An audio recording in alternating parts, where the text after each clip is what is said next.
Anyway, so we're going to continue. We're going to pick up where we left off. And this is I'm sure this is probably one of those verses that you guys have wondered, now that you've seen that there's a difference between the Hebrew and the Aramaic and that there's more information. This might be one that you've thought of. There's probably a lot. Yay, Ashley is going to join us. We haven't had Ashley on here before. I'm really glad that Ashley's joining us. Hello, Ashley. I'm glad you're here. I'm really glad you're here. You're able to be on a live stream with us. That's awesome. Okay, so this is, I'm trying to slide us around so I can see my screen better, because I like seeing your faces instead of just the words that I'm saying. But I think I'm going to minimize you guys just for a second so I can see and read this portion. All right, so the scripture we're looking at today is Matthew 13:13. But as to him who hath not, that also which he hath shall be taken from him. On this account I speak to them in parables. Hence they see and yet see not, and they hear and yet hear not, neither understand. Now, notice that in the parentheses here, these are words that the translator used for continuity in the English language for grammatical purposes. They're not part of what was originally written. And you can see what King James did. This is King James. So what they did is they separated out, and in verse 12, they decided to put this phrase in verse 12 so that all we would see here is 13, when it was actually written that all of this is connected together. So they lumped it in with the verse that we were looking at last week, which was, for unto him who hath it shall be given, and it shall be increased to him. And so they decided to have a contiguous thought when it's really a separate verse. And hopefully that will make sense to you, because everything was connected. It's connected at a place, and it's written that way. And it's important that through writing it that way, that we can connect to what we need to connect to in the verse that it's written in. So they took liberties by doing that. So what we're going to do is we're going to take a look at the way it was written. And I like Janet McGear's work. I've shared that with you before, all the study stuff that I use. And we're going to take a look at, oops, that's the wrong one. We're going not to the Mark of the Beast. So we're going to take a look at what she did in the mechanical translation of the verse. So her mechanical translation is underneath the Hebrew letters in this column here. So the black words is her translation. So her mechanical translation reads this: and to him who has not, even that which he has will be taken from him. Because of this, in parables speak I with them, because they see and not do see, and they hear and not do hear, and not do they understand. Now, I know this looks like a lot of words. I'm going to try to zip through this instead of getting down into the minutia with you guys. The minutia is wonderful for me. It might be too much for some of you guys, but you're going to be picking up a lot of this, because the language, I use the term inculcation, and some people may find offense to that, but inculcation really is a great way for us to learn. And that allows us to learn because we repeat things over and over and over again to be able to get them within us, so that we are using concepts that we can all comprehend. I'm not speaking Greek to you, right? Because you're hearing these concepts and it's like, oh, okay, she's mentioning the lamed again. And I know the lamed is the rod of the teacher. Okay, so I'm getting this. So every time now you see the lamed, because you've heard me say it 50 million times, which sometimes doesn't seem like an exaggeration, you're already connecting these things because we've repeated it over and over. And some people would say this is indoctrination. And some people may say that I'm forming a new religion, and I'm not. What I'm doing is I'm sharing with you guys information for inward formation. What you do with it is up to you. I'm not telling you anything. I'm sharing it with you. So if it sticks, great. If it doesn't, throw it away. Whatever spirit needs you to receive, then that is what you are going to hear. It is going to be a prophet to you. It is going to prophesy over you right where you're at, what you need to see in your next steps. It's also going to be a mirror. So if you hear things that I'm sharing and it is all negative based, it's because there's something on the inside that needs to be worked on, because it's a mirror and you're hearing words as a mirror that's on the inside of you. My job in sharing these things is in hopes that as I share, These things are going to be bringing up shadow side so you can work with them, but I also bring the resolve. So if I say to you the letter Rosh, which means to be spiritually poor and destitute, the other side of that is to raise yourself up.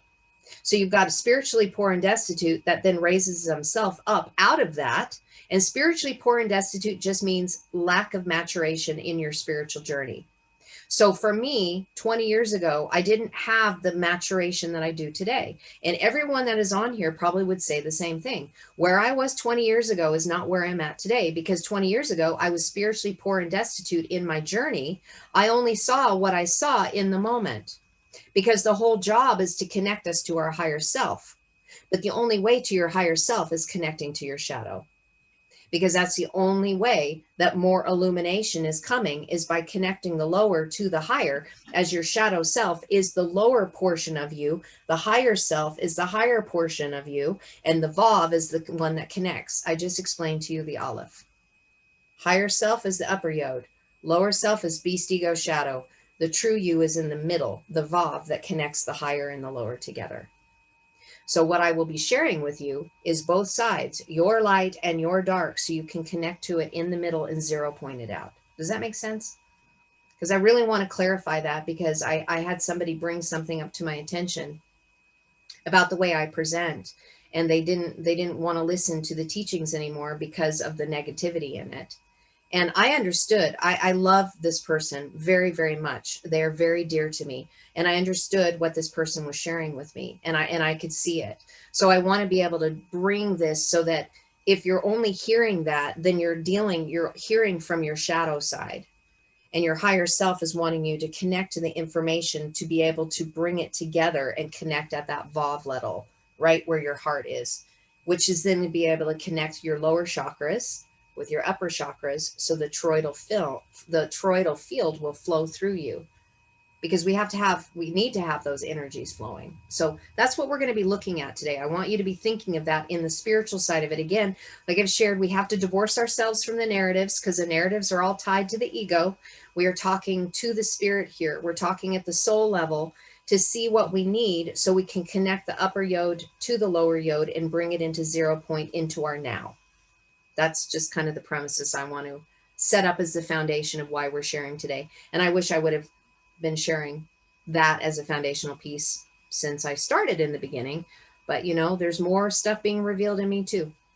And I'm learning how to be able to present these things so that we can do something with them, practical application. Like, I don't want to puff this up.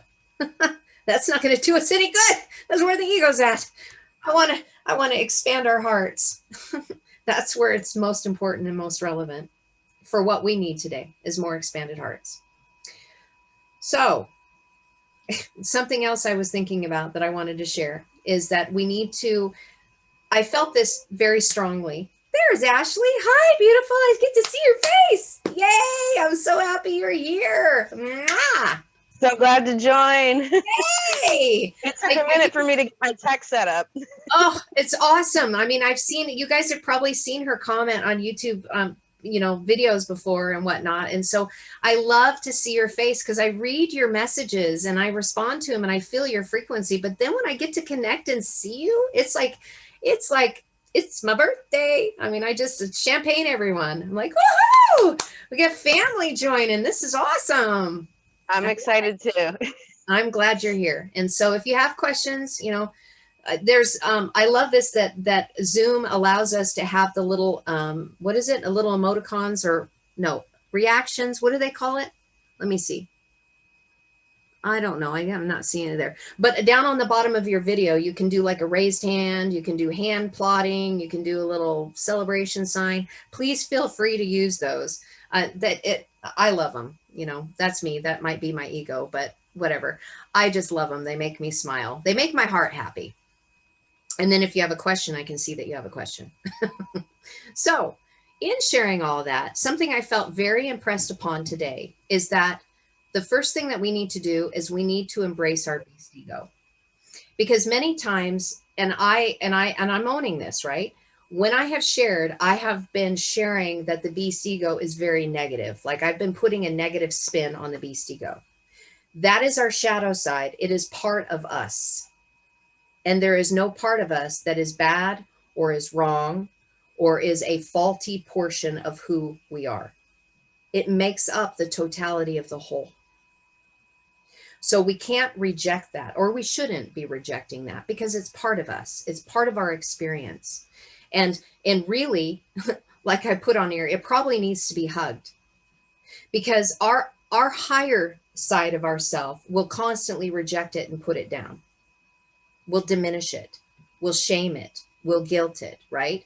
But if we're putting in too much light and our higher self is shaming our lower self, too much light makes darkness increase, and there'll be a pushback, when really we need to embrace it. And so, yeah, that sounds probably silly. It probably needs to be hugged. But I really had this imagery of, instead of rejecting that lower side of us, that side of us that, you know, we go, oh, and we get exasperated with, how about we just love it? It's like a stepchild. Yeah. Love the stepchild. No, I get that. And because we continue to try to ignore it. And honestly, a lot of that stems from our inner child that is wounded, that is wanting to be seen, that is wanting to be heard, that is acting out. And you'd be amazed that when we embrace the beast ego and that inner child that is wounded, that is acting out, how much we begin soothing it so that it doesn't rise its head. Because it's all based in fear. The beast ego is all based in fear. And so if we love it and we nurture it and we hug it, then it allows it to be safe so that it can then come up higher. Because it's not going to be beat over the head by the higher self that says you're bad, you're out of control, nobody likes you, rejection, abandonment, fear. I mean, all of that. We just feed it with our higher self-righteous self that says, you're awful, you need to be gone. Instead of saying, you know what, I love you unconditionally. I can see you are hurting, little child. I can see that as soon as you came out of your mother's womb, you experienced abandonment and rejection and separation for the first time. And you didn't even know how to begin to say, this sucks. I don't know what to do with this. And so that's where we're going. We're trying to go all the way back there. So hug your beast ego. When you're caught in a moment and something rises up and you get angry or you get afraid or you go into that shadow side of you, stop for a moment and send your self-love, because your inner child, the woundings that you had from when you were a young child, needs some attention and needs some love, because it's up to us to repair it ourselves. If our parents couldn't do it for us, because they didn't have the skills that they needed to do it, they did as best they could based on their brokenness. We need to take responsibility for our inner child, and we need to stop projecting it like it's everybody else's job. So I'm pointing fingers back at me, guys. I am not pointing them at you. I am pointing them all at me here. All at me. That's the only way I've been able to heal. And more light means more shadow. And I'm seeing my inner child things, and they need to be dealt with. So any rate, now we're going to move into the scripture. And the very first word that I see here is and to him. So the definition and to him by itself is memnoon. And it's speaking of who or he who. So it's identifying the who. Who are we talking about here? Who is this referring to? And we can already see now, again, divorce the English translation. Just put it away. Because if you hang on to it, it's going to trip you up. So let's take a look at the definition of the words and let it speak to us instead of what the translators said it was. We're going to separate that. So what it's doing is it's identifying who this is written about. And who is written, you can tell who it's written about by the letters that were added on the prefix. And because they were on the prefix, we already know. So just as inculcation, just remember, anything on the prefix has to do with mother, yod-he. Anything on the suffix is father, vav-he. So we are talking about the portion of vav-he, mother, that is teaching us the divine masculine principles. And what do we see here? We see the vav. So the vav means to connect. So this is speaking to those who have connected to mother, who have the staff of authority. If one has the staff of authority, and we're identifying who this is, one who has a staff of authority means that they have authority to speak the revelation because they became it. They became mother's teaching. So if they became mother's teaching, we know it has to do with the golden rule about how our external orientation is, and that we have learned to tame the beast ego enough that we're going to treat people the way we want to be treated. So the example I always use, and I know you guys are probably sick of me saying it, if I'm going to punch somebody in the face, they're going to punch me back because I haven't learned the golden rule. You know? And there's going to be a whole lot of things that don't need to happen because I haven't learned that. Well, this is somebody who already is established in there and they can instruct in that. They have a staff of authority. And I am going to say something that my husband has said all the time. When we join with somebody, especially coming from Christian backgrounds, many people that have Christian backgrounds have this really well. They know this really well. And of course, you're going to have all kinds of people in any mix of life that have and don't have, that haven't learned it and they're still learning it. But for the most part, I saw this a lot in the Christian church. I saw it demonstrated yesterday in the car accident I was in, because the people that were there were all believers. And they were so loving and they were so kind and they were so gentle. They don't know Hebrew. They don't know any of this. I have a story to share about that later that I didn't share this morning. It was pretty cool about the Hebrew language. But anyway, these are people that have the authority because they've already become it. So that's who we're identifying. They've connected with mother. They have the staff of authority. They have the rod of the teacher on mother's side. They're walking out the golden rule. So if you want to connect it to something that help you ground what this is saying, they understand the 10 commandments and they walk it out. Not through religious, okay? Don't go into religion on me here. I'm trying to take us away from that, but they understand about the right orientation with God, having respect for that and honor for that which they do not know, the mysterious of God, and they respect and honor the people that are around them. And then how it happened, the Memnoon, is they went through the living water teachings that were necessary while they were in the chaos, while they were in the flesh. So they entered into chaos, they were put on the flesh suit, but this is also the Hebrew word for manna. So through their manna, this is why I said that Christianity, for the most part, there are a lot of people are walking in this, because through their daily manna of reading and through the scriptures and seeing the light that was in the scriptures, changed their nature enough because they would look at them and it would allow them to be able to orient themselves in life where they could be kind and they could be helpful, treating people the way they want to be treated. You guys connecting there? Are we good with that word? Okay. Because I know manna, you've heard me say it 100 times. That literally is how you spell manna, which is kind of funny because they wrote it as manna, having an aleph on it in the English translation, but there is no aleph. Because back then they didn't have the fullness of the one with the oneness unity yet, because they were only given the divine masculine. They weren't able to bring in the divine feminine yet. That's why it's not manna with the aleph, it's the fallen noon, still in the separated flesh suit that they needed to have instruction because they're still in chaos. Shalom is when you marry the two, the divine masculine and the feminine on the inside, and you find oneness on the inside. That's when you no longer have waters of chaos on the inside. You are completed water, because water holds memory, right? How many of you have watched or looked at Dr. Emoto's work? Yeah, I know. A lot of us have seen Dr. Emoto's work because the spirit leads us into all truth, right? And you see those beautiful ice crystals. Exactly. You look at all of those beautiful ice crystals with all of the positive things that are being said. So that, since we're water, what we say up here affects the structural body of the water within us. So our manna that we're taking is supposed to help us with the chaotic waters to make them crystalline structures of peace and shalom, so that Dr. Emoto's work would be then manifested through our body, through our blood, through our water that goes through and through our body. So that's the first word. So it's identifying those that have that authority because they've walked through that chaos in the flesh and they're walking in the authority of mother.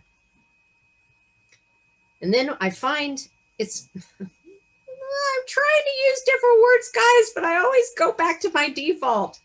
It's fascinating to see here. But it is. I see these things as like, wow. You know, maybe I should just do that. Wow. I see the wow of this. So Dalet Lamed Yod Tav. The morphing of this word, it's originally from Aleph Yod Tav. And if you've been following me for a while, you've seen Aleph Tav from the Old Testament. And then you've seen, and I've shared with you the morphing into the New Testament, that it's Aleph Yod Tav. So you take the Aleph Tav, which is the first letter and the last letter, and it literally means first and last, connect it to Alpha and Omega, if that helps you with like a Greek concept, because we've had Greek around more than we have the Aramaic or the Hebrew. So the beginning and the end, the first and the last, the Alpha and the Omega, that now has power on the inside, because the Yod means power. It means the hand that gives. It also means the work and deed of the hand. And it is intimately tied with Aleph, which was what I opened with you guys. Your higher self is the upper Yod. Your lower self, the beast ego, is the lower Yod. They both have power, and we're meant to connect. But this Yod right here in Gematria has a total value of 10. Now in toroidal math, and it's important for us, call it reduction math if you want, but it's also known as toroidal math, where it collapses in on itself. It takes integers and brings them into a single digit. So the Yod, you would remove the 0 and it would make it 1, which is connected to the Aleph, which is 1. And it's literally in the design of the letter. So that is a huge dot connect to see that this is the power given to you so that you can become one on the inside. So the Aleph Tav, the first and the last, the beginning and the end, the sacred language, the Aleph through the Tav, is the spiritual journey that is meant to give you power on the inside. So that power, the fruition of that power, would be oneness unity, so that you could be the strong leader of the covenant, because that's also what Aleph Tav means. Strong leader of the covenant that has power on the inside. You guys got that? Okay. So what happened to this word, and the reason why it was written this way, it's a compound word. It comes from Aleph Yod Tav that I just described, and then Lamed Aleph. You've seen me talk about Lamed Aleph bunches of time. It would be a word that is translated as not, but there is never a not. It just means that if you are doing something that isn't becoming, it means Lamed Aleph. You need instruction, because that's what Lamed also means. You need to be instructed in the way of one, because you're not becoming oneness. You haven't learned that we're all one yet. So this is a compound word. So when the writer put this together to share this narrative with us, the story, but then the hidden text for the mature that were able to handle this light information, was this. And I love this based on what we were talking about with our shadow side. They wrote it as Dalet Lamed, and the Aleph is missing. Dalet Lamed, Dal is the word that means weak and feeble. Something's dangling. That's literally what it means. Dangling, weak, feeble, thin, which is then connected to the word being sick. The reason why we have the sickness and the dis-ease is because we've been disconnected. Higher self, lower self have been divided. The light and the dark. I'm wanting you guys to get this here. Higher self is light, lower self is dark. The Elohim were divided into the light and the dark, the upper Yod, the lower Yod, and they're meant to come together. And when we are separated and we're hanging out in the lower Yod, which is our beast ego, which is the ego that says we're separated, we have a lot of illnesses. And until we can connect the upper and the lower together by that Vav, this is where you get bipolar. This is where you get bipolar 2, where you get the mania, where you get depression, where you get all of these mental dis-eases, because the two are warring one another. Your light and your dark are doing this because they're not connected. They haven't become one. They haven't found shalom yet. So it manifests externally, and then we put medication on it to try to calm it down, when really the two are trying to connect because there's something dangling. The higher self is dangling from above, and it needs to be caught together. That's why the Yod is the open hand. It's reaching. The lower Yod is reaching to the higher Yod. Your higher self and your lower self are wanting to connect to become one, so they're no longer divided. So this word, when they wrote it this way, they're looking at it and they're saying, you haven't become one. We're talking about the teachers who are on the mother side. You've learned the golden rule, but you haven't learned oneness yet. You guys connecting here? So mother's teaching doesn't teach oneness yet. It just teaches how to tame the beast ego and figure out how we can get along with each other without hurting each other. Because if I punch you, you're going to punch me. Because if I learned it, I'm going to get hit back.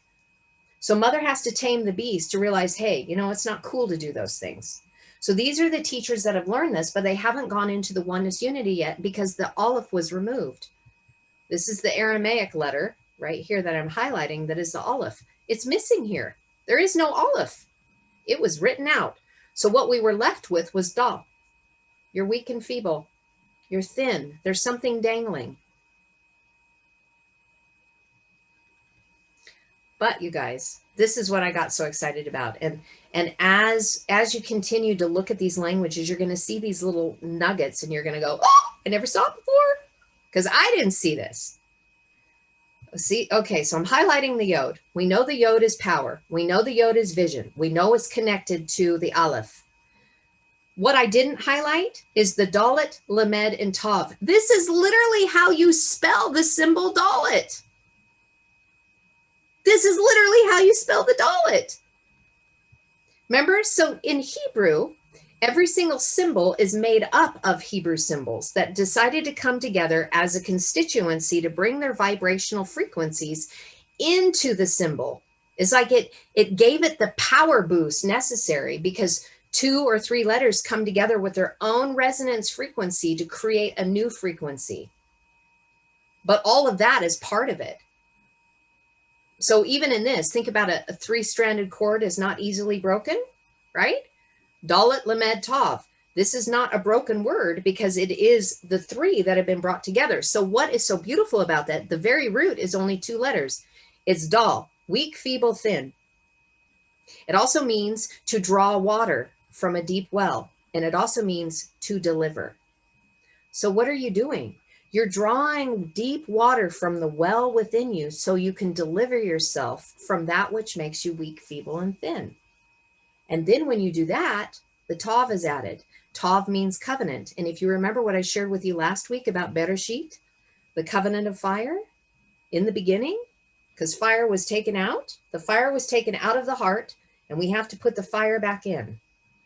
The yod is connected to the fire because it's aleph shin. Aleph shin makes up the word for fire. One fire that is meant to be on the inside. And it was given in the beginning and then it was removed. And it's our job to find the power. The power comes from oneness unity. It makes you have a burning heart so that you are a keeper of the flame. The flame is within you. The flame is becoming and connecting your higher self with your lower self into oneness unity that then fully activates the heart chakra into unconditional love because you hugged your little child, your beast ego, and said, I love you unconditionally. And then you get to manifest the fire on the outside. So this word right here is saying these teachers that have the staff of authority haven't learned the way of one yet. The oneness isn't on the inside, but through instruction, the power is there for it to happen.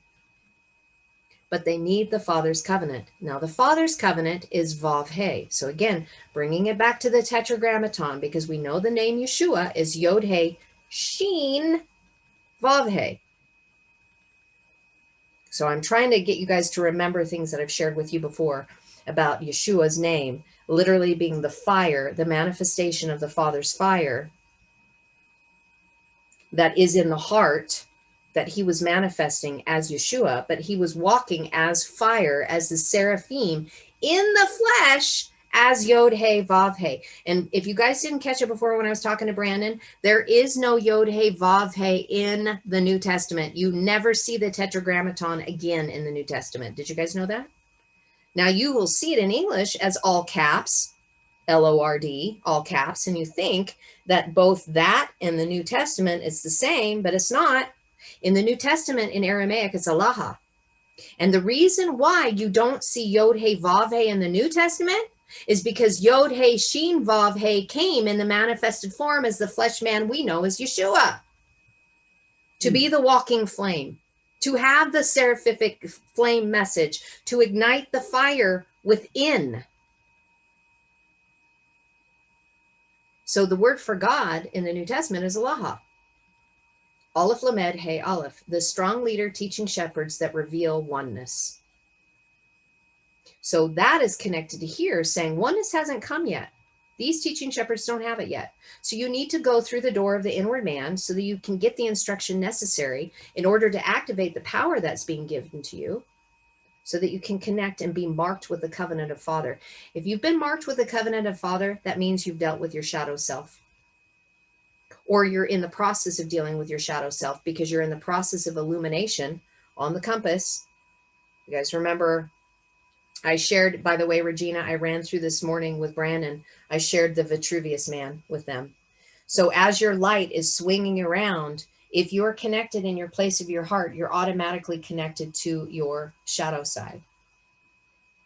So as more light comes in, you're already showing light, bringing your light into the shadow. You don't have to walk into the darkness. I'm not asking anybody to go into black magic or go and do the things that only the dark does that are unspeakable, that I don't want to speak here. I'm not talking about that.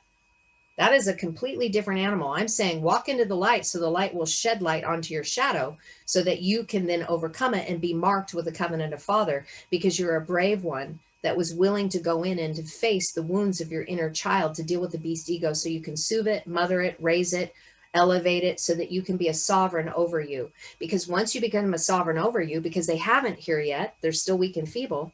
Once you become a sovereign over yourself, then you're not triggered by other people when they bring forth things to you because your inner child, that little child, is no longer wounded because you've embraced it fully.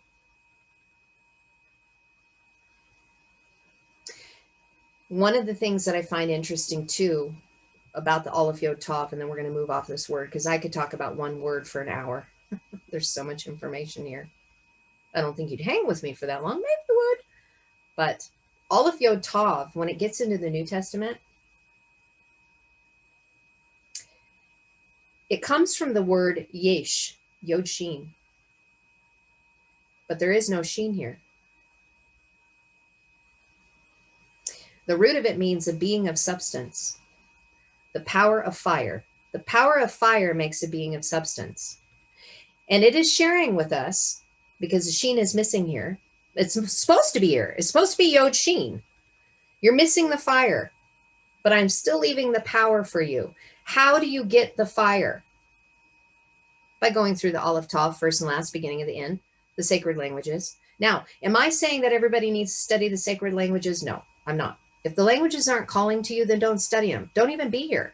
If it's something that's not calling to you, because they're supposed to be calling out to you. Can you find this any other way? Yes, you can. This is not the only way. Yeshua didn't say, I am the only way. He said, I am the way, the truth, and the life. He said, I am the way of one, which is the truth, that we are all one. And life can be found in oneness. That is the fire. So this is saying, because he was the word made flesh, the Aleph through the Tav, that the sacred languages can get you there, but it's not the only way. There have been many Buddhist monks and other religions that have found the fire through their other spiritual practices. I see you guys are commenting, and I'm not seeing their comments because I don't have the chat section pulled up because I can't teach from here. If you guys have questions, if you guys are just making comments for the sake of comments, I love it. I'll read it later. If you have questions, just raise your hand. But if you're just guys are commenting, comment away. I love it. I'll go back and read them later when we're just talking. So I'm going to bring in a different concept to you guys, and then I need to really rock and roll because we will be here for way too long. There is something known within the Hebrew concept of the black fire and the white fire. The white fire is the pages. The black fire is what is written. This is a Hebrew thought, and they call it the black fire and the white fire. And I want you guys to connect to this because of what I was just saying about connecting the light and the dark. The light is the totality of everything. The dark is that which is going to illuminate and take the light into the dark to show our shadow side, to bring it into oneness unity. And if you've ever wondered why prophetic, like when the prophets would write things and they had, you know, it's condensed and it's like just short little lines, it's because that part is meant to show you that there's a greater illumination by what is being shared in those small little words than the rest of the text. There's more white fire here because it's a fuller illumination of what is being shared, and it's saying, dig here. You want more illumination? Dig right here. You don't need to seek anymore. Go into this little section because there's more white fire. There's more illumination. But know, if you're going to dig there, more illumination means you're going to have to deal with your shadow, or you don't get to move on. You do not get to move into your next revelation until you do with the shadow that's on the opposite side. So white fire and black fire, that will give you something to think about when you're digging. If you're seeking for new revelation and you want to start digging in the letters, go look at what the prophets say, or even the Psalms. So if they're written in a narrow form, it means there's strong illumination in there. And there's something, if you're seeking for more revelation and more illumination, that's where you're going to find it. That's where the deeper water is in just looking at the text. So I just thought I would bring that to you guys, because it, again, white and black, same thing. We're trying to unify it. So when we get into this next portion, now we've already dealt with that. We know that we need the fire, mother's teaching, staff of authority. You're going to get what you need through the olive, through the tav, through the sacred languages, the first, last, beginning, and the end. The next word, she didn't translate it because she took the 2 and 4 and brought it into the previous word. But we have the standing lamed again. We have the standing lamed, the rod of the teacher that brings forth revelation, because this is connected to the light. The light is going to reveal your hidden you. So it's saying that if you want to have the power on the inside, understand that the instruction that is coming is meant to reveal your shadow. Those who are teachers of mother. So you can't, thou shall not pass. You know, I keep thinking of, what was it, Lord of the Rings, when Gandalf and he took this staff and it was that fire beast. You shall not pass. And it rippled out. Well, there's a certain point where you're not allowed to go any further than if you haven't dealt with your shadow. Because it's going to just keep coming around and around and around and around and around until you deal with it. And as soon as you deal with it, guess what? You're going to have a new revelation. You're going to have a new degree on the compass. And it'll blow your mind, because it usually does with me. But then I know what's coming next. My shadow is going to show up, because that inner child needs to be healed. So then we come back to the who, that, those, and who. But this time, look at what we see here. Now we have the connection of mother that then reveals how to connect to father. So can you already see how this is building? Because remember, this is connected to parables. Why are things hidden?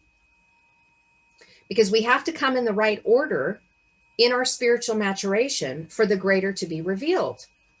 But you have to face shadow. That's what that A is. You're going to have to deal with it. But as soon as you start dealing with it, guess what? You're going to see that you connected to mother and father, Yod, He, Vav, He, and right in the middle is the He. So this revelation, if it's in the middle, it's meant to reveal fire on the inside of you, because that's what is on the inside of that was taken out at the beginning. The fire was taken out. The covenant is meant to reveal the fire back within you in your heart so you can be keepers of the flame. But you need to connect to mother and father. You need to connect to Yod, He, Vav, He in the spiritual level. I'm not talking about the English translations of what the letter of the law looks like through the translations into English. Please hear me. I'm not creating a new religion. I'm not taking us into Hebrew roots. I've been there, done that. I'm looking at the spiritual application of what we needed to learn a long time ago, but it wasn't ready to be revealed yet. But it is being revealed to us now because we have matured enough. As humanity has grown, we are now at the place where we're responsible enough to handle the responsibility, because with greater light given, greater responsibility is given as well to the spiritually mature. And you know what? If that bothers you that I'm comparing spiritual maturity and spiritual adolescence, we're still in the system of duality, and it's meant to grow us up.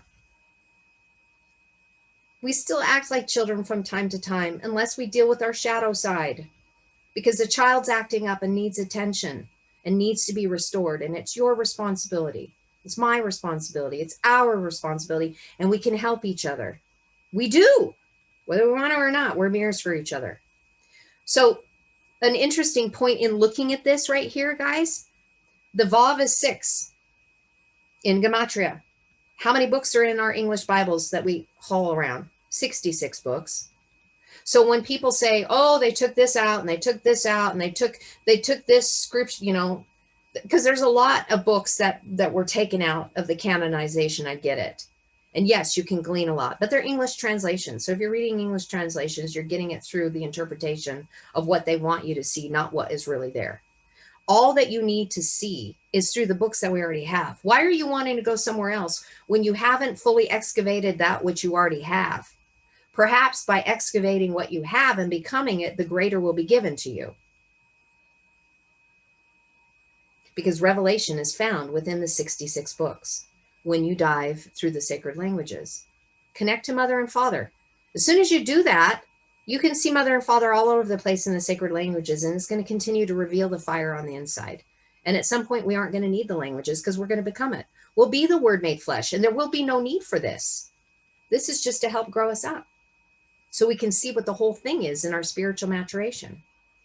Now look. Now we go back to the Aleph Yod Tav again. But this time, it's not Lamed or Dalet Lamed Aleph Yod Tav. Now it's saying, so connect to Mother and Father, get revelation on the inside, but you have to go through the door. The door is always being brought up. Why is the door always being brought up?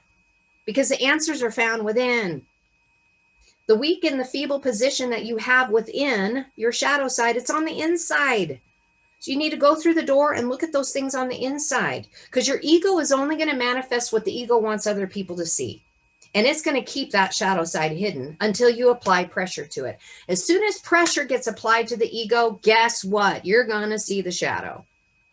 Because the ego does a really good job masking all of that because it wants to be accepted. It wants to be loved. It wants to connect to like-minded people. We all get along as long as you follow by my rules, and we all have the same rules. So we're going to be behaving the same way until pressure is applied, until somebody wants to challenge those rules. And then the ego, then the dark side, your shadow side shows up. So this is saying, go within, deliver yourself of that by embracing it, become one with it, because the power has been given to you. It's demonstrated through the journey, the Aleph through the Tav. And then look, Lamed, hey, the instruction is going to reveal this to you. And just to go a little bit further on this, just as remember, so it's the rod of the teacher, but it means to accustom, to learn, studied, put together, compiled, brought together, connected, Aleph, the upper and the lower, connected to teach, was trained, study, and knowledge. Now, it means also in the origin of this, not only to learn, but prick, sting, excite, incite, and goad. So if you are wanting instruction that is going to be revealing these revelations to you, expect you're going to be stung. You're going to be prodded. It's going to incite you. It's going to sting. It's meant to. This is the only way that the ego has to turn and see itself so that the real self can be revealed, so it can be brought into one.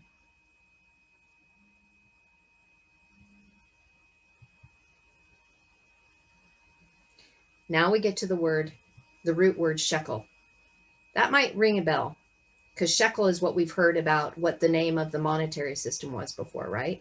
A shekel weight and a talent and a shekel, and you've heard the half shekel. But this has more than meaning than just money. I mean, we could go on a whole nother tangent, and I don't want to talk about the fiat currency. What we're talking about here is something that means to take up, bear, lift, carry, take up, pick up, receive, take away, bring, cut off, and capture. In Aramaic, it's not even talking about money, because that we realize that the currency that we get to in the New Testament with the divine feminine is a frequency of love. That is our currency. The frequency is energy, energetic exchange through love. Has nothing to do with money. Linear has to do with money. So when we look at the Hebrew, I didn't raise this word up to make it look a little bigger for you guys. When we look at the Hebrew portion of it, it means to weigh and to balance. So think about that. The original word, yes, it was to pay out money, but it means to weigh and balance. What are we weighing and balancing?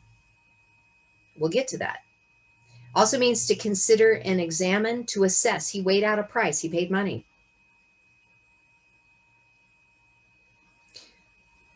When the tav is added in the middle of the word, we already know that anything added in the center of the word is connected to your heart. I've shared that with you with the definition of leb, the Hebrew word heart, the center of anything. So when we look at the Hebrew word or an Aramaic word and something has been added in the middle, it has to do with your heart. And look what is here. This is tav. Oh, connect to Bereshit, the one fire that was in the middle of covenant. This is the sign and the mark of Bereshit, the one fire that is placed within you. You now have Bereshit as one who is built, leadership as a first fruit, having the fire placed within you through covenant. This is the mark of the covenant of one who has a burning heart right here, because he weighed and was balanced and he paid a price. The fire that comes on the inside is not without cost. It'll cost you everything. But yet what you gain is to be one with the flame. You want a close relationship with Yeshua? Then take his flame and become it. Right here.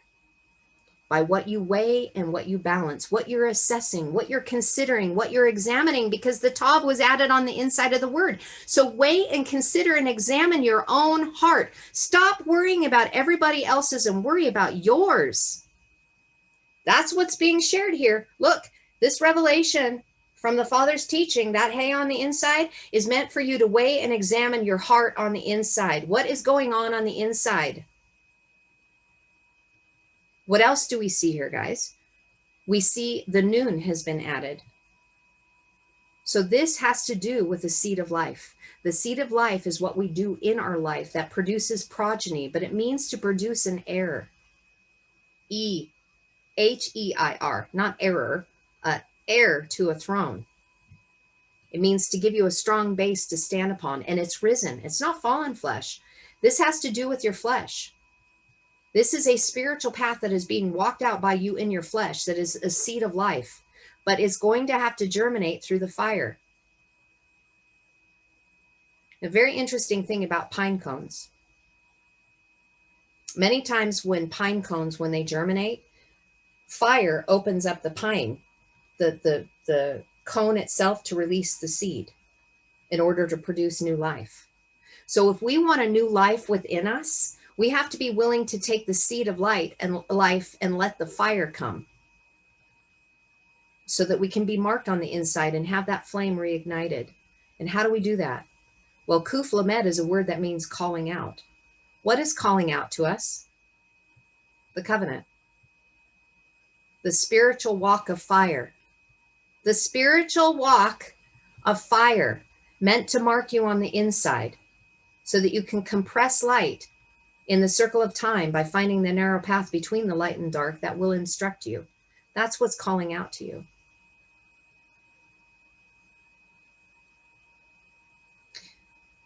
Shin Kuf by itself. Shin Kuf by itself. So if we were to take off the noon and take off the lamed, if you just had a Shin Kuf by itself and added the tav in the middle, it means was lightened, was relieved. So that means a burden. Like if you're carrying a burden, what makes you lightened? Because when a word is in its root form, it's static. It is like potential. It's potential energy. Nothing's been done with it. It's like, here's the raw source code information. Now what are you going to do with it? Well, if I add a yod here in the middle, now it has power. Okay, now it has life. It's doing something. The Shin Kuf by itself is static, and it means was lightened and relieved. So if you want relief, find the covenant of fire and get it placed on the inside of your heart. Allow mother and father to instruct you. Allow Yod-He, Vav-He come through the fire of Shin, through Yeshua and what he taught. Let him teach you the way of one, because that fire is still here. His frequency is still here. He may not be walking amongst us, but we are as him as one. Tune into that frequency if you need to. I'm not dismissing anybody that prays to Yeshua, because we are all one. If that's the hone, the frequency that you need to go into, you're really talking to your higher self, because we're all one. We all fractaled out. I'm hoping you guys are connecting to that, because I don't want to diminish that. And I don't want to diminish anyone that prays to Yeshua until you realize that we're all one. When you get that sheen in you and you're in the fire, you're in the one fire with Yeshua. Why do you think we had that imagery of Shadrach, Meshach, and Abednego and the angel that showed up in the midst of the fire and the fire didn't burn them? Because they became one with fire. Now, was that a literal story that happened? I don't know. I wasn't there. I don't remember it. But I sure can see the allegory of what it's saying. Become the fire, then fire doesn't touch you because you became the flame. You don't get burned by it because you became the fire. We only get burned by it when we don't deal with our shadow side.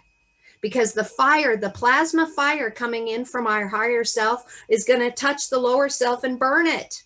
Because you haven't become one with it, because it becomes one fire. As soon as you connect with your lower self and you deal with that beast ego nature and you love it and you nurture it and you raise it and you restore it and you connect it, you are now one fire and you will not get burnt by it, because now that beast ego has been dealt with, has been brought back into the sheepfold as one, and you will not get touched by the flame because you are the flame.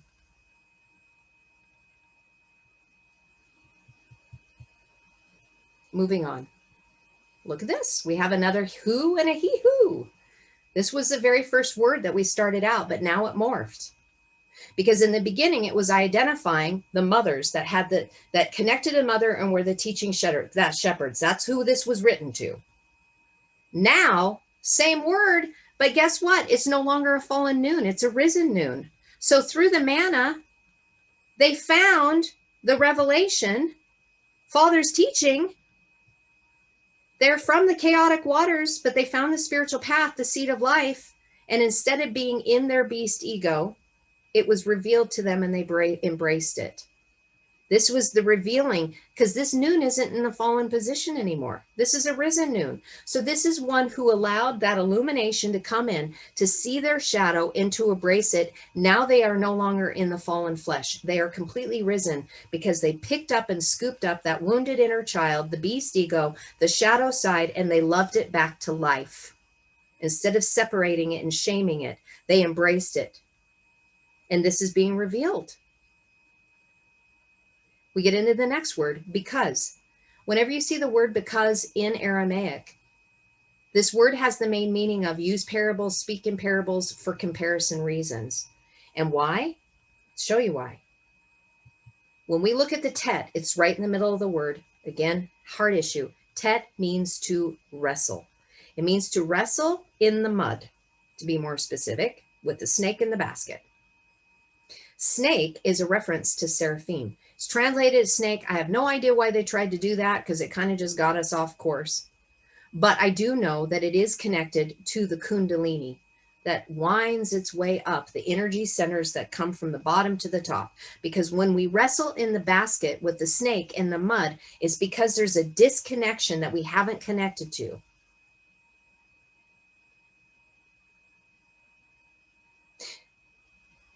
The very next letter after the tet is the yod.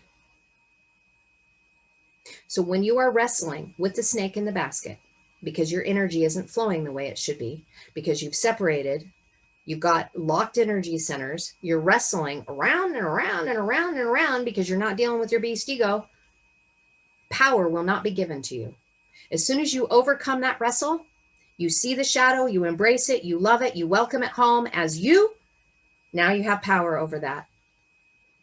You've been given power and the means and the direction to move to the next letter, the Kaf, which is grasping the power. And then the next is the Lamed. So you need the power so you can grasp a hold of the staff of authority, but you have to overcome the wrestle. So this is saying you need to overcome the wrestle that is within you on the inside so you can be filled up. Mem Lamed means to fill. So that means you are wrestling on the inside. You are full of a wrestle. You're completely filled up on the inside because you're wrestling. You're wrestling that which has filled you up. But if you went through the process, this should have been revealed to you. Because Regina and I were sharing, I don't know, was it 2 weeks ago when we were talking about the word tov, good? It's a tet vav bet. You're going to wrestle, and it's meant to pierce you so you can build yourself on the inside and know that it's good. It's good. The wrestle is good. Then we move into this and these. This and these, those who have the risen flesh on the inside that have the spirit breath. They reveal oneness because they found it on the inside, because they elevated themselves. They're no longer in the beast ego. It became one because it's an inside job. And then when we move into the word parables, I know this is a lot, you guys. So if it's too much information, check your brain out, let your spirit hear. Because your spirit, your mind is going to be listening to the letters and it's going to be overwhelming to you. And you're going to go, wow, that's way too much meat. You just gave me a porterhouse, maybe 3. Just turn your brain off and just listen to your spirit. Just listen through your spirit. Listen to what the letters are saying. When we get into the word parables here, Pei Lamed Aleph, right in the center of here, means a wonder and a marvel. Extraordinary. Be difficult. To be wonderful, distinguished, and to be made special. Also meaning to cleave, set apart, and to separate. I shared with Brandon earlier about the word from going from being common to, being profane to being holy. So if you're interested about that, listen to the conversation I had with Brandon, because this will explain this in much further detail for you guys. So when we are common is when we are all separated. We're all made common. We all start from ground zero. We're born in, we got the ego, we're all separated. We're walking around as a bunch of little egos. But something extraordinary happens when we begin to work on the inside, when the mouth begins to speak elevated words on the inside, not listening to those declinating words, listening to the ones that lift us up about the journey that we are on, allowing the instruction to come in to bring forth oneness unity through the covenant that then shows that we have, because we're coming and we are bringing the Aleph Tav. We're bringing that which produces oneness unity, becoming as being the first and the last, the beginning and the end. And the very first word is Bereshit, the first fruit leaders that found the fire within through covenant. You become one who was split, set apart, separated. You now are a wonder, a marvel, and a miracle. You became extraordinary and you've been made special.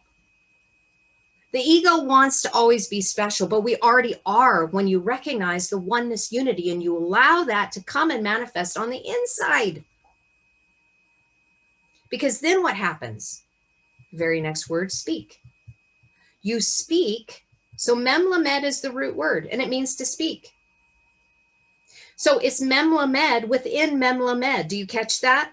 It's mem lamed, speech on the inside, then manifests on the outside. And this is the pattern of the cherubim on the Ark of the Covenant, which is known as the Ark of the Testimony. You become a witness and a testimony to that which you have done by becoming a wonder and a marvel, by being extraordinary. Is it difficult? Yes, it's difficult, and you're going to have to wrestle, and it's going to suck. But on the other side of it is people are going to see that you are set apart as being different because you have now found oneness unity, because the speech that comes out of your mouth is that which is in you. And mem lamed, by the way, mel, is an old word that used to be honey. Honey is going to be coming from your lips. The words that you speak are going to be sweet, because your speech on the inside, that which you speak to yourself on the inside and speak to your inner child, is going to be the same speech that you're speaking on the outside. You're going to be bringing honey from your lips to the people. That is so beautiful. And I believe that's what we all want. That's what we attempt to do, right? When we make these Facebook messages, when we're not complaining, bitching, and moaning about our life, and we're bringing revelation to people, and we're telling them how much we love them. And hey, guys, we're one. We are trying to bring forth honey from our lips to hear a sweet message so that everybody can get into their inner child and raise it up from being poor and destitute and broken and feeling separated. What a miracle. What a wonder. What a marvel. If we all do this, then it leads us into the word I. This is like the morphing of the Eye. Eye Asher Eye. I am that I am. This becomes I. One with mother, one with father, finding the spiritual path of maturity on the inside. I. And when you have this word and you become this word, and you are, when you say I, you are saying it as we. Because it's really the manifestation, the full manifestation. Listen, Eye was to be, to become, to come to pass. It has all of these past, present, future tense in it. When you get to I, this is I as in now. There is no yesterday, today, forever. It is now. This is I in the moment, who was and is to come now. To be, to become, to come to pass. We don't have to do that anymore. We don't need the Haya. We don't need Hey Yod Hey anymore. Because we listened to Yod He, Vav He, because Haya is the root of Yod He, Vav He. We went through mother, we went through father, we found oneness. I stand as I. I found the spiritual path on the inside. The seed of life has produced a stalk, produced life in me, and I have a strong base to stand on. This is sovereignty. Ooh, I need to bring it down a notch, guys. I'm sorry. I'm like on my soapbox and I'm screaming at you guys. I feel this passionately. And so it just like translates out in my mouth. I just get really passionate about this because I want us to grab this. I tasted oneness, unity, and I want all of us to live it. I want all of us to live it because there's no reason why we should be having these things happening within us that separate us, because we're all one. And so I just get really passionate. It's how this vessel communicates. But I try to reel it in sometimes because I even get a little over the top for myself. And here's the beautiful part. So just basically what I just said about the I and sovereignty. The very next word, I know it's translated as with, but when you see the foundation of it, it's Ein Mem. This is people. This is the word for people. Nation, people, crowd, tribesmen, as in the flock of Jacob.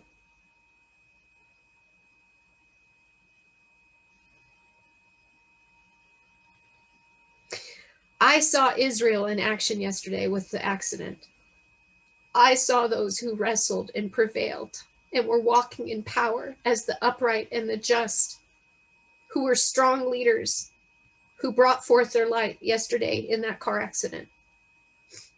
Because they allowed revelation to come in the moment to see that we were all one. And it didn't matter the cars. It didn't, we were all happy that we didn't get hurt. There was no blood and broken bones. Bruises, yeah. I think I was the only one that got bruises on that one, but that's okay. It was meant to be. This is to see while in the waters of chaos, to see your shadow side, because you connected now with Father in meekness while you're in the flesh. Realizing that while we are in the flesh, while we still have that beast ego side of it, we're embracing it because we are standing as one in our sovereignty. And I'm going to share this with you. I need to get moving, man. It's already 2:30. Hey Vav Nun is wealth and riches. It means to dare and to venture. And I'm going to share this with you. If you want wealth and riches in this life, and I am not talking about physical assets. There's nothing wrong with having physical assets when they're rightly related to, as long as they don't control you and they aren't you, because a lot of people put their identity into their stuff. And when they lose their stuff, they lose their identity and they feel like they need to take their life. I saw that in the 2008 crash. And I'm sure it happened this time around with COVID. But if you want wealth and riches spiritually, you need to face your shadow. You need to dare and venture into that place, because that is where your wounded child is waiting for you. You want wealth and riches? Then you connect to your shadow. You embrace it and you bring into oneness, because in that is when you're going to find all the wealth and riches of the Mashiach Christ anointing. If you think that the Christ anointing is within you and you haven't addressed your shadow and you haven't embraced it, you are not walking in the Christ anointing.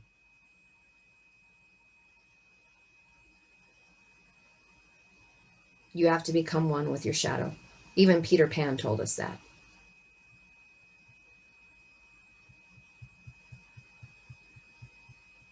And again, using parables, speaking in parables, comparisons, because the wrestle, we're all filled with the wrestle on the inside. But the light teachings come in the chaos so that you can compare what's going on the inside. Am I manifesting the Christ anointing? No, because I'm not dealing with my shadow. I don't want to look at it. Well, just like the moon phases, it's going to creep up on you.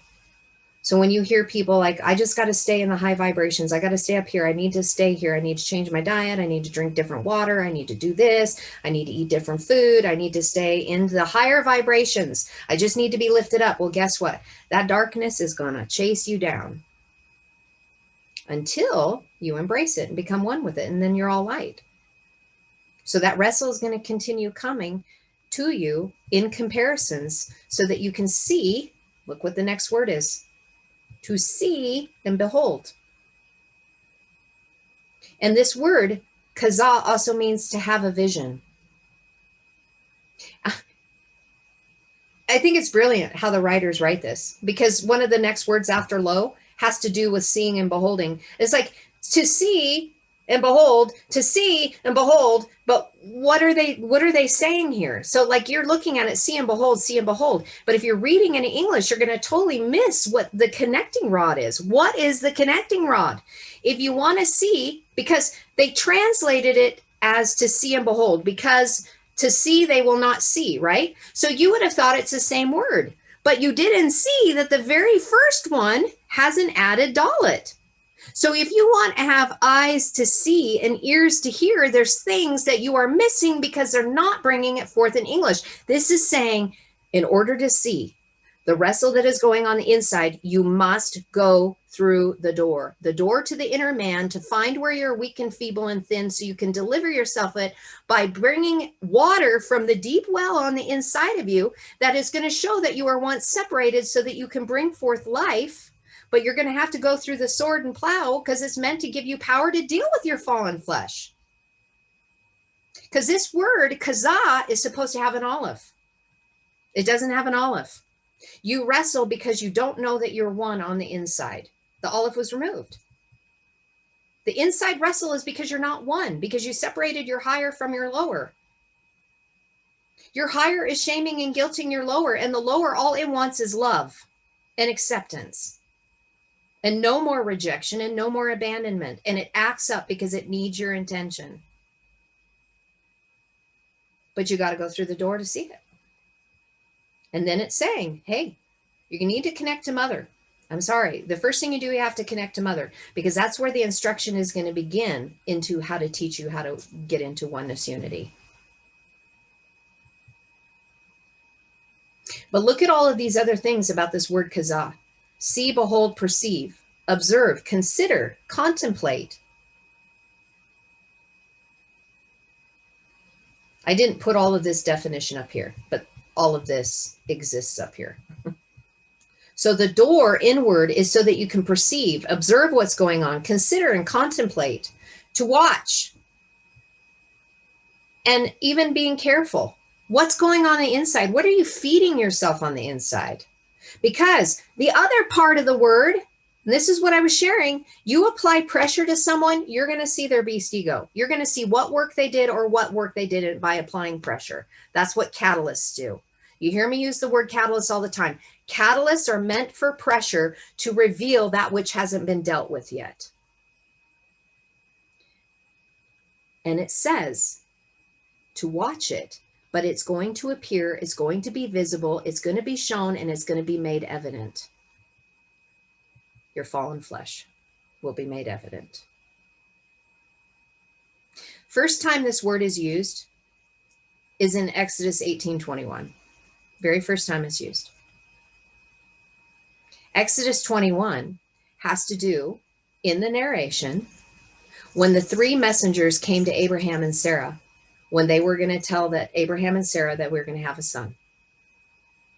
And it says, I'm not going to pull it up. If you want to see it, you can actually pull it up, look at it in what I shared with Brandon this morning. There's no need for me to go over it again today.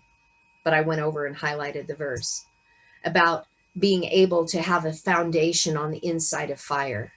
and to recognize the higher and the lower self and honoring. It says about, it's the word worship. Anyway.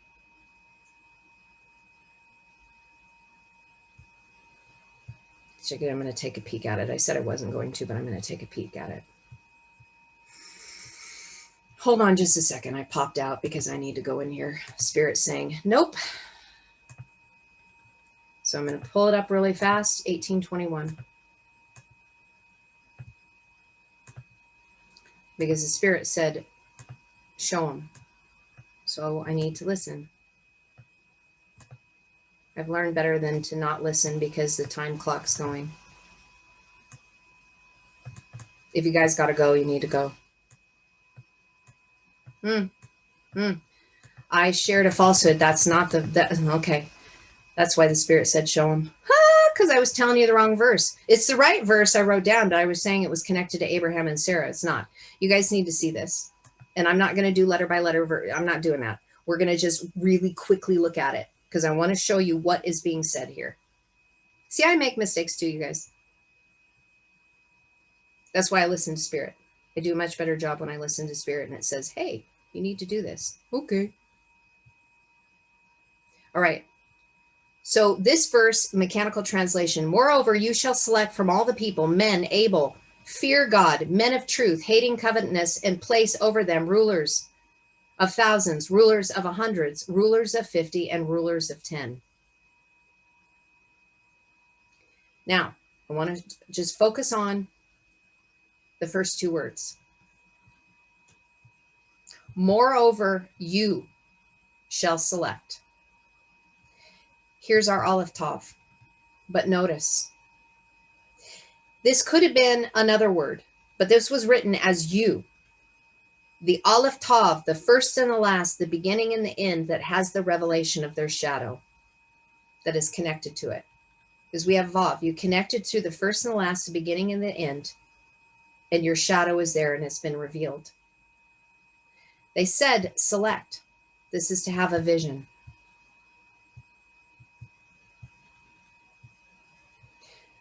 Having the covenant of mother, you found life because you allowed the sword and the plow to come to reveal to you that which was hidden. So why? Because you came through the waters of chaos, and it's meant so you can become completed and whole. And then the whole thing goes into rulers and authority and leadership. So again, if you want wealth and riches, much that is given, much is required. You want more illumination, you want greater revelations, you want to come up higher, you're going to have to deal with the shadow side. The sword and the plow, Zayin. So the symbol Zayin is made of Zayin, Yod, Nun, constituent letters. The word means arms, to weapon, or to equip with arms. So it's arms and a weapon to become equipped and armed. The whole purpose of this is to arm and equip ourselves by cutting off that doesn't serve us to bring forth which does serve us, to give us power while we're in the flesh, because we still have this flesh suit. And as long as we have this flesh suit, an ego is always going to be attached to it. I don't care what gurus out there say that they've overcome and they don't have an ego more anymore. If they still have a name and they have a name attached to it and people are coming to see them, they're coming to see the ego. And that ego has subjected itself. It has enlightenment, but you can't get rid of the ego. The ego is you. It is the good, the bad, the ugly, and the different that has been unified. That's our journey. And I stand here right now as Carrie husband. I am a new creation because I've unified my upper and my lower. Does it mean that I don't keep having that shadow side come up? Of course it does. But I've learned to embrace it. So I'm still an ego. I've just learned to love myself unconditionally. So when that little child rears its head, I give it a hug and say, I see you. And I love you and I embrace you. But I'm still Carrie. I'm still an ego. Ashley's still here. Greg's still here. Regina's here. Kathleen's here. Whoever else is on, I don't see everyone. I think Zaren's still on. And his awesome, amazing, beautiful family. My friend Jamie. I don't know who's on. All right.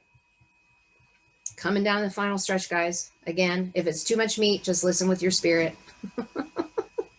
Or tune it off and come back later. It's not going to hurt my feelings. Sometimes I even have to listen like Ken's teachings and chunk it up because it's deep. I've processed all of this, and I'm continuing to process it so I can talk about it because I already went through. I already went through all of those. I need to sit. I need to digest. I'm throwing the whole cow at you right now. Then we get to the word Shema. Now, anybody who has ventured in the Hebrew roots movement is very familiar with this word because this is something that we would sing every gathering. Shema Yisrael Adonai Eloheinu Adonai Echad Baruch Shem Kavod Melkuto Le'olam Vayed. This is a song that everybody sings. And it's about the oneness that God is one. And this is the reason why the Jewish people have such a difficult time with Christianity, because we say, it's like they're both right. We're both right. But because of division, we can't see each other properly because they know that it says that Adonai, which is Yod He Vav He, they put the word Adonai as sovereign, my sovereign, because they don't say this. They don't say the tetragrammaton. They don't say the sacred name, even though they're supposed to declare it. They don't say it because it should be Yahuwah Adonai or Yahuwah Echad. Yod He Vav He is one. So when we say that Jesus or Yeshua is God, they see that as being two. But we know that Yeshua said, I and my Father are one. So they're both right. They just don't see oneness unity. They still see themselves as being separated. And as long as we keep seeing the separatedness of different religions, we're never going to be able to bring peace and harmony back into it. Because they're both right. And wrong at the same time, because they both exist at the same time. They're both right and both wrong. All is one. So when we look at Shema, what is the thing about Shema? So when they hear Shema, what is it that they're comprehending that we don't get with this word? So this was translated as, and they hear, right? It means to hear, obey, listen, understand, report, advise, instruct, cause to hear, and announce. There's a lot going on here. But in the simplified version, it means to see or to hear intelligently with the implications of obedience. Fuller explanation, heard with interest. Are you really listening? Or have you tuned somebody out? Are they just flapping your jaw and you're not even listening with interest because you got the TV on? Are you listening with interest? Because if you're tuning somebody else out, you've learned to tune yourself out. You don't even like hearing yourself, so you tune somebody else out.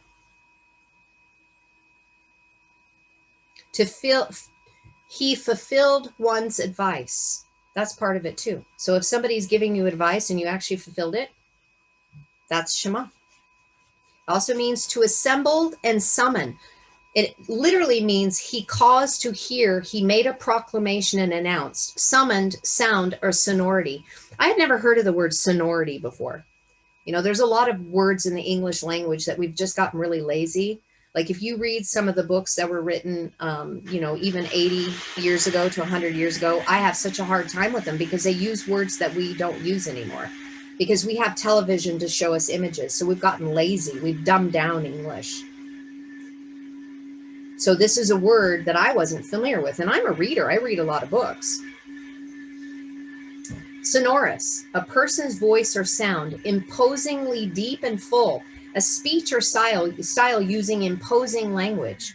So when we're talking about deep and full, and imposingly deep and full, that's connected to Shema, connected to sonority.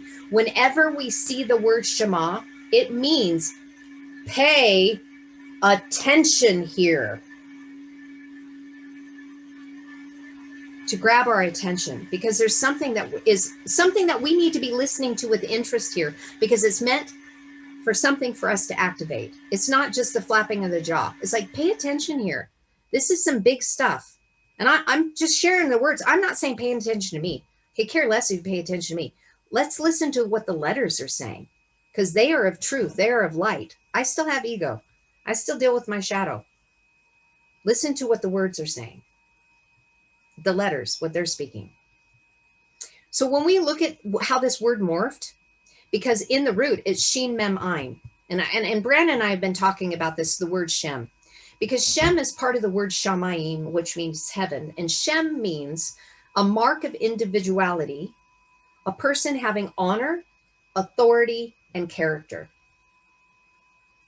So those who have a mark of individuality, meaning you have ego, but they have honor, authority, and character, obviously means that they've dealt with their beast ego, because the things that which they do have honor to them. They have good character. They have authority. And how did they do it? Through the fire and the water. They have the fire. They have the living water inside of them. They allowed the fire into their waters of chaos, and they were given the eye to see the fountain, the landscape of what it looks like to have the power on the inside of the flesh. And what's so beautiful about the way the author wrote this, they literally spelled out this symbol. Ein, Yod, Nun are the constituent letters. Do you see how many times this one verse we are looking at actually showed the constituent letters of the symbol? Because it's trying to expand our consciousness. Because within the symbols, if we don't recognize all of the vibrational frequency that the symbols carry, we're going to be missing out a large part of the information. So, hey, by the way, Shema, listen to this. This has to do with your eye, to see and know the purpose of why the power is given to you in the fallen flesh. But by the way, you need to connect to Mother in being teachable and humble. I know I've had people that don't like to hear me say teachable and humble because they connect humble with being humiliated. That's not what I'm saying here. I'm not speaking to anybody that they need to be humiliated. And I'm not going to humiliate anybody because you don't know something. Guess what? We were all born in ignorance, and we've had many things that have happened to us that have humiliated us. That is not what I'm talking about here. I'm saying we need to remain humble and teachable, because that's what allows us to come into one another's fears without having pride and arrogance, because pride and arrogance is part of the beast ego nature that is in fear. If I'm humble and teachable and I come into your sphere, it means, look, I value you and I know I can learn from you. I'm not here to show up saying, look at me, I'm big stuff here, hear my voice, because I know what I'm talking about. Guess what? I'm just like you. I'm not anybody else. I'm just sharing my experience, and I'm sharing the language, what it brought forth. And the only way I can come and present it is by staying humble and teachable too, because every time I come here, every time, even when I dig out something, I see something new when I'm talking to you guys, because it's a heart position, because the fire on the inside of me burns away that beast ego nature that keeps me in fear, that keeps me in pride, that keeps me in arrogance. And if I get out of check, guess what? The fire gets a little hotter. This is how I can connect to you. This Vav right here, Shema, allow the fire and the water to commingle so that you have the eyes to see the power to deal with your flesh. And then when we get in again, so we have that knot again. And remember, there is no knot. It's just a reminder. Connect to Mother, be instructed in oneness, hear and obey. It's the same letter. It's the same sequence. They translate it as not, but it's rephasing it again a second time, sharing it with you, saying you need to be instructed in the way of oneness. Hear this here. This is important. This is of double importance. And then we have the low again. Connect to Mother. Be humble. Be teachable. Be instructed in the way of one. So that last word. And then we'll open it up for the last 35 minutes just to chat. They put it as understand. But those of you who went through my teachings on the wise and foolish virgins, it's the same word. Semek, Kaf, Lamed. It's the same word for foolish. But it also has the meaning of understand, be known, recognize, perceive, and to gain insight. I got people walking upstairs, so the dog's going to be barking, and there's nothing I can do about it. So hopefully you guys can hear me and the dog's not too annoying. She's really good when it comes to alerting us. Never have to know if there's somebody that's here that shouldn't be. Woo. So this word has an opposite side of it as well. It means to offend, wrong, cause offense, or to injure. To be foolish, to be ignorant. Okay, I'm going to share this with you. Ignorance is when we do not recognize when offense comes to us, that it's meant to produce something for us to gain insight. Do you guys see that? So the word means, on the other side, offend, wrong, cause offense, injure, foolish, ignorant. But on the other side of it, so again, so the Vitruvius man with the arms stretching out. Okay, if you guys watched what I shared with Brandon today, it's going to be posted all by itself. I don't know if I already posted that, Regina. Did I post that? Did you see that? I don't know if I posted the Vitruvius man yet. If not, it's going to be coming up probably tomorrow or the next day. But I did share it with Brandon this morning. I went through the slideshow. So when we are in our illuminated state, wherever on the compass of the degree we are, from heading to the south to the north, right? Wherever we are on that compass with our illumination, when something comes our way, which is a catalyst, which is friction, which is pressure, and we see it and we're offended, and we say this is wrong, it caused an offense, it injured us somehow, we become foolish when we do not recognize and we choose to be ignorant that it is meant for us to perceive something, to recognize something, to gain insight, because it's trying to be made known so that we can understand. And what is it trying to get us? On the inside of the word, where the heart is the Tav, which is covenant, which connects us to Bereshit, the covenant of fire. Beautiful thing. What do we see added? The Mem.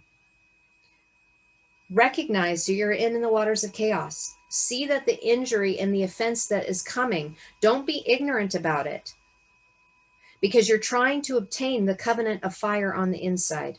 The only way you're going to do this is to be able to be instructed in the way of one. But look at the other treasure, you guys. Look at the other treasure that's in here.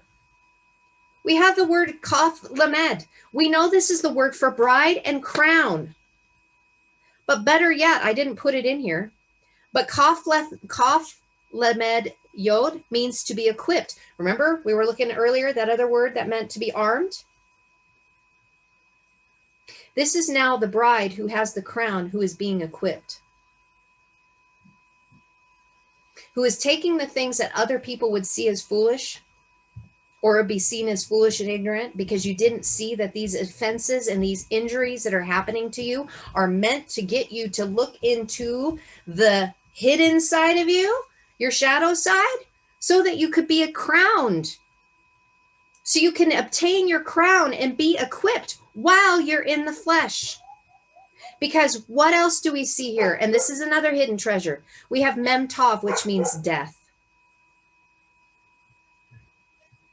You are hedged in and protected from death, where death has no sting.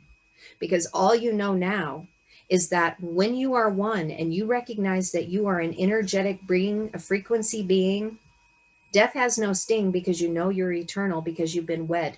You no longer have the fear of separation. The reason why we have an issue with death is because death to us means separation. But when you're pierced on the inside, when you're equipped, when you become one on the inside, when you become wed on the inside, your divine masculine and feminine are one. You found oneness unity. You connected your higher self to your lower self, and you connected it in the middle in your heart. You realize that death is a transference of energy, but you're an eternal being and you're never going to die. The sting has been taken out of death because you've been hedged in and protected in it from it, because you know that you are not being separated. We are all one. All we do when we die is we shed the flesh suit and we take on another ego, until you realize we're all one and you are a new creation. So when you become a new creation, guess what? You get to take everything that you've had in every incarnation, you get to take it with you. because you extract all the wisdom from it, knowing that all of that was meant to find oneness, unity. And then you don't have to separate the good and the bad and the ugly and the different. It's all one. It's one experience. It's one fire. It's one flame. You become the keeper of the flame. And the things that you were ignorant to before, that would be considered that you were foolish because you didn't see it, because you didn't see that that which came to pierce you, that which came to injure you and harm you, that you were offended to, that caused wrong, was meant to drive you to your shadow side, because your little child on the inside needs attention. And it's waiting for you as your higher self to stop shaming it and to pick it up and to grasp a hold of it and love it.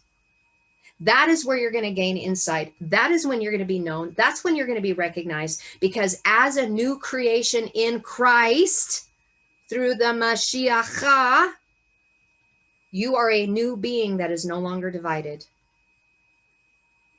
You are one. It's through the anointing, which is oneness, unity, when you are no longer divided. Your higher and lower is no longer divided. They've been unified. And therefore, that means that no matter what is said, no matter what is done, no matter what is projected upon you, you see it as a place to gain insight. You perceive it, your perception changes, it is made known to you, you understand it, and you are no longer offended by it. So then you are no longer a fool. You are now wise. And remember, this started to those who were teaching shepherds of mother, because it's really easy to stay in the light, and it's really easy to teach the things of the light and high vibrations and change your diet and change your food and listen to high frequency and go through Reiki and all these beautiful things. I'm not discounting them. But if you only stay there and you disregard all of this, it's saying at the end, if you don't embrace the shadow, you're going to be seen as a fool and ignorant. All of this is going to be made and known and evident. So why not allow yourself to embrace that other side of you that you don't want to embrace, because you've seen it as something that is bad, something that is evil, something that you don't want people to see. But guess what, guys? People are going to see it anyway, because as soon as pressure comes, it's going to be revealed. And somebody that has gone through the process is going to say, I love you no matter what, because I see you. And it's not a bad thing for somebody to say, I see you, if your shadow is popping up, because it means I love you unconditionally. I see where you're wrestling, and I'm not going to reject you just because your inner child who was wounded showed itself. Somebody's got to show it love. And if it isn't you, then somebody who has found oneness is going to do it for you until you can see it something that you want to obtain and do the work. That's why Yeshua is here, but that's also why Yeshua had to go, because they were externalizing everything on the man, on his teachings, instead of taking his teachings to heart. They were worshiping him. They were sitting and wanting to sit in his circles. They wanted to listen to his words instead of him saying, hey guys, you need to go within. I'm giving you information, but I'm going to speak to you in parables, because I'm going to frustrate the crap out of you. I'm going to only give you little bits and pieces, and I'm going to make you go inside to find the rest of it, because I'm not meant to give you all the answers. I'm meant to drive you a little crazy. I'm meant to sting you, to goad you, to urge you, to prick you. I am not going to be popular, but I am not here for a popularity contest. I'm here to speak truth, light, and love that has no biases. How you see my words and how they are projected to you, I'm speaking what the letters are saying. And if you don't like what the letters are saying, then it's because your shadow is showing itself and it desperately needs attention. Truth and light have no bias. They only see through unconditional love. They see the higher, they see the lower, they connect it in the middle, and it loves unconditionally. I try to do my best to share these things through that perspective. Am I there all the time? No, because I'm still dealing with my shadow, but I love my shadow. I love your shadow. I love all of us right where we are at. We are perfectly and wonderfully made. And I'm not going to shame and guilt that other side of you, because it's beautiful. You are beautiful just the way you are. And when I see your shadow, it just means I need to hug you a little bit more until you can learn to hug yourself and embrace it. That's what this verse is talking about. That is the hidden message that's in there. So if you want power and you want wealth and you want riches, we have to go there. We can't just stay as teaching shepherds of the light, because the whole point of the light is to reveal the shadow where the true power is, because that's the only way you're going to unite it, and that's the only way you're going to become and enter into oneness unity. That is the Christ anointing.